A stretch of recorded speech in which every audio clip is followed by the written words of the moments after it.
Hello and welcome back. So following a chat with Alan at Get over the weekend, I've decided to move the camera angle. One of the things he'd said was that he couldn't always see what I was doing. I think the natural tendency is to take the item, whatever you're working with, closer to you so I can see it. So yeah, I did, like when I've looked at the videos myself, I thought, crikey, some of the time I am actually working off camera, which is not brilliant if you're trying to follow what I'm doing. So I've moved the camera to hopefully a more suitable angle, so no matter where I am, hopefully you should be able to see it. But we'll give this a go, and we can always make some more adjustments later. So yeah, new camera angle, see if that works any better.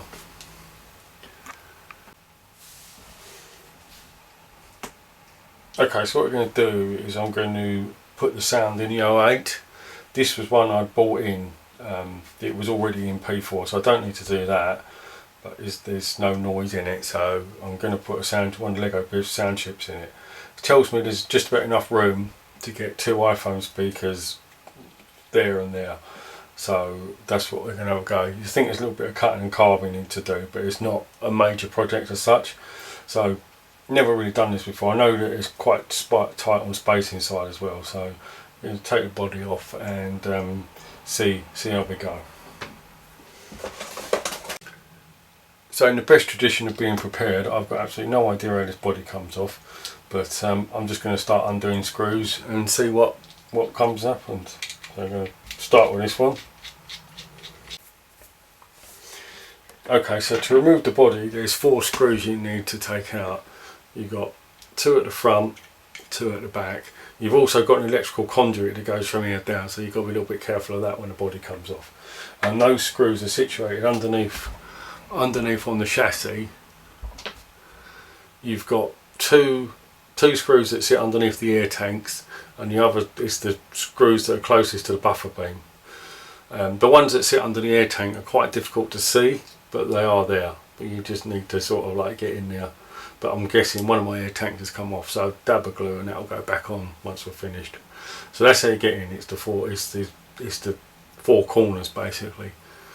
And this one here releases this, which will get access to the wheels, and then the other 3, I don't really know, they just hold something down inside. So we're in now. Now the next thing you should probably do is put the bits that come out somewhere safe. Otherwise,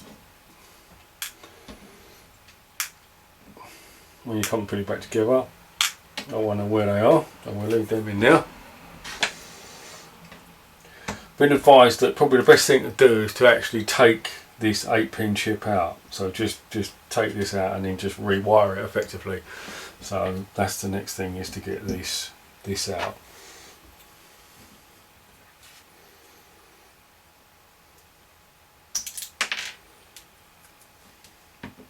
And actually remove well, if you so desire to get a bit more space, actually remove the 8-pin socket. Doesn't really need it. You've got no lights as such, so it's just in the way.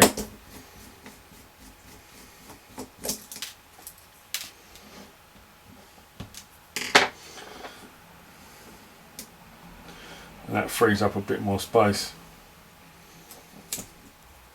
You've only got 4 wires on anyway, so the red and black is what comes up from the track, and then the 2 blacks here and there that go to the motor. So I think we're just going to cut all that out of the way.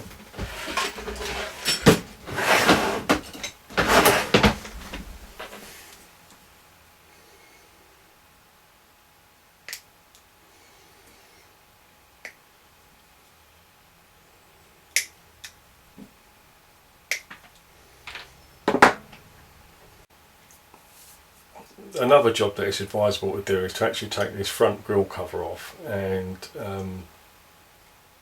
that just, there's 4 like little tiny lugs that sit in there, so I've just had to sort of like cut that off with, but you've got to be a little bit careful because you don't really want to be damaging any of the paintwork around it, but I did just manage to get that to pop off, and then to cut this out to allow the sound to come out, and then once that grille goes back on, you won't see that anyway. So I'll do that off camera, but this inner grille needs to be cut off. Okay, so what I've done, I've cut the front out like that. Not particularly neat, but then you're not going to see it.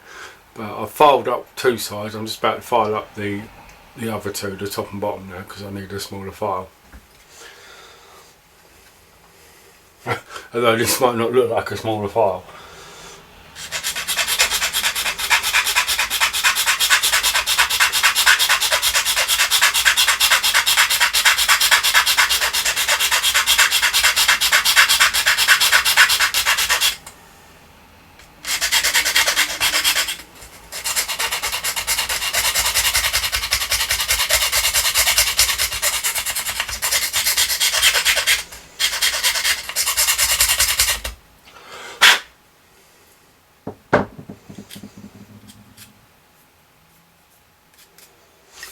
Okay, so that's about what I was looking for. As I said, it didn't have to be absolutely neat because you're not going to see it, but as long as there's plenty of room there for the sound to come out, that's all good. And when the cover goes back over, when the grill goes back over,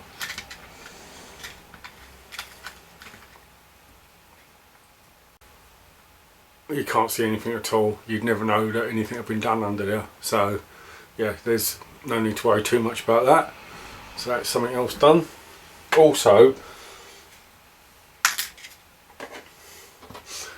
this was another way, and there was two bits that stuck up from this, which was the 8-pin plug was sitting in. So what I've done is I've just cut those two off as well, just to give myself a little bit more of an area to put my chip back in.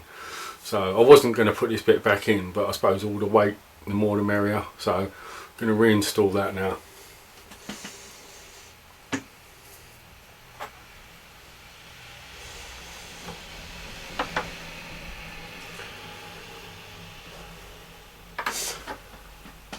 And that just basically protects the gearbox, so that just sits in there like that.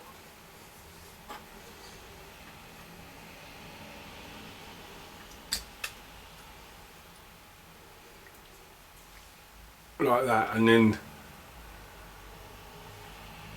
there's two screws on either side that puts it back together.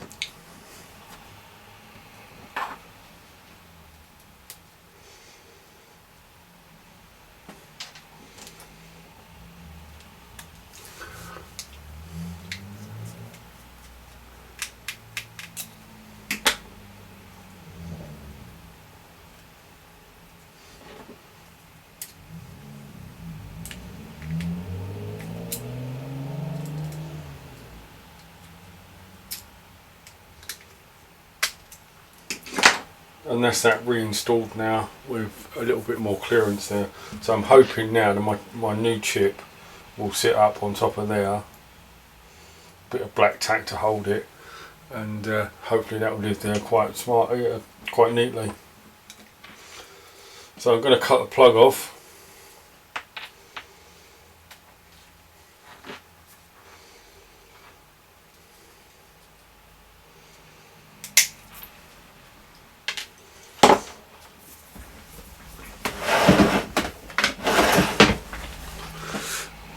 Get some more of the insulation.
I think this thing here is for like anti-suppression, so as it don't cause interference with tellies and such like. But I'm guessing like the chip here would have all that built in, so I'm just going to cut this off with just another thing to get in the way.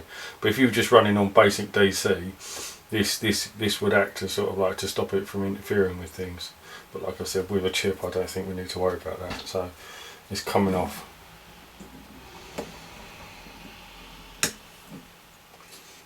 The bottom wire, I think that might be a bit of a pain to get to, so I'm just going to cut that here and solder onto that wire. By the time I spent an hour trying to get to that, it's not worth it. So as always, the orange and grey is the ones that go to the motor.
brochures together in the plastic box.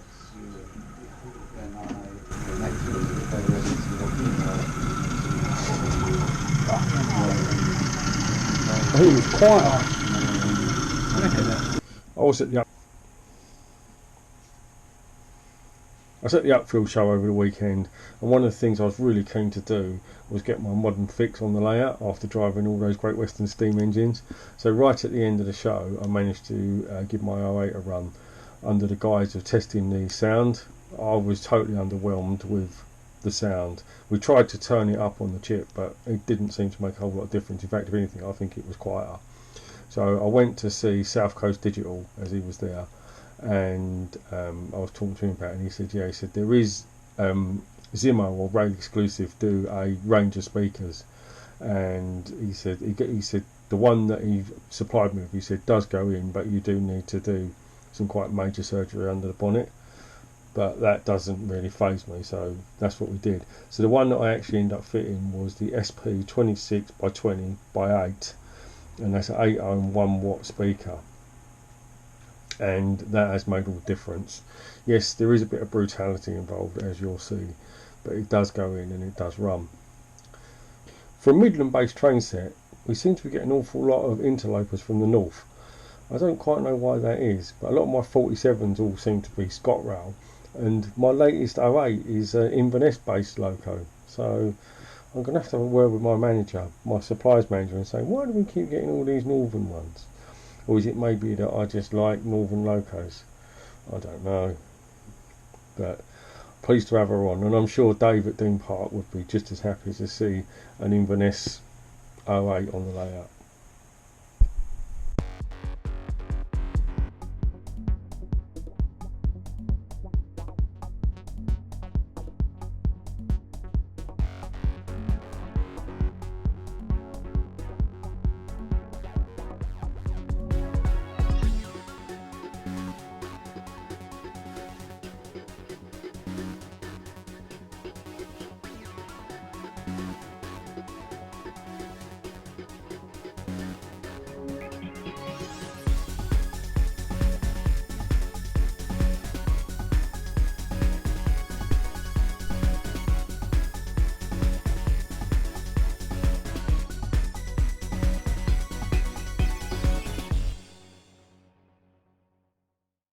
Okay, so not a job for the faint-hearted.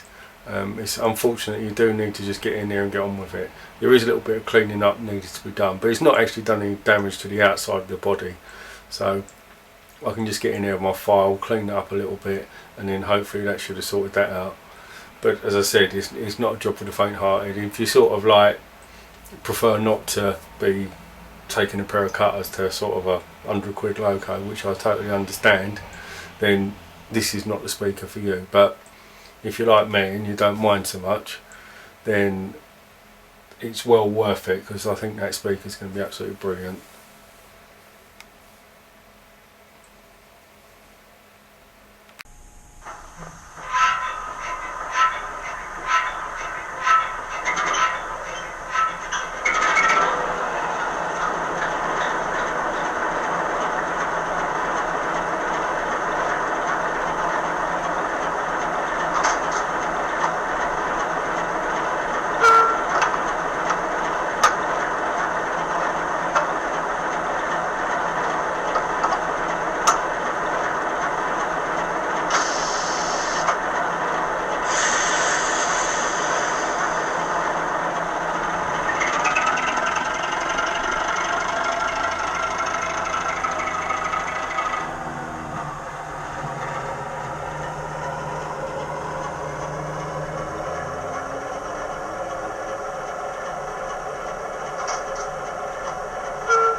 Okay, that is a massive improvement over the previous speaker, or speakers I should say. So I know there's a lot of work involved in fitting those, but I think it's well worth it. But then I also appreciate that it's probably not everyone's cup of tea to sort of get that brutal with them. But sometimes, as I said, you've got to do what you've got to do. But just shows you can get a bigger speaker in, but it is at the cost of the two front fixings. So I have noticed that there is the front of it is very slightly higher. I mean, when I sort the cables out inside, hopefully I might be able to get rid of some of that. But then again, from the average viewing position, it doesn't really show, but it will on camera because cameras pick up everything. But I might be able to sort of reduce that a little bit, hopefully. But on the whole, I'm pretty pleased with that. I think she sounds a lot better than what she did, and I am happy with that. So, been a lot of pain, but well worth it.